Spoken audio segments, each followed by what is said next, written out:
Welcome to Not Milk Never Milk. Subscribe if you're lactose intolerant. In this video, I will explain how to replace the rear brakes on a Ford Escape. First, ensure your vehicle is safely supported on jack stands on a level surface. Gather all necessary tools, including a jack, lug wrench, and a 13mm socket. Remember to wear appropriate safety gear, like gloves and eye protection, throughout the entire process. This preparation is crucial for a smooth and safe repair. Now let's remove the old brake components. Begin by taking off the rear wheel. Then, locate and remove the two caliper guide pin bolts, typically 13mm. Carefully slide the caliper off the rotor and secure it without straining the brake hose.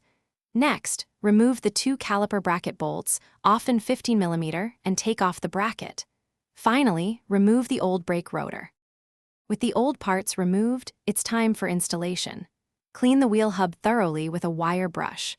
Place the new brake rotor onto the hub, ensuring it sits flush.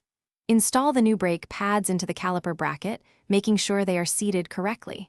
Use a caliper compression tool to retract the caliper piston fully. Reinstall the caliper bracket and then the caliper itself, tightening all bolts to specification. Almost done, reinstall the wheel and lower your vehicle safely to the ground.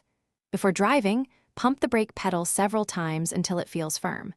Check your brake fluid reservoir to ensure the level is correct. Top it off if needed. Finally, take your Ford Escape for a careful test drive in a safe area, listening for any unusual noises and checking brake performance. Drive cautiously for the first 50 to 100 miles as the new pads bed in. Thanks for watching. If this was helpful, leave a like and consider subscribing. See you next time.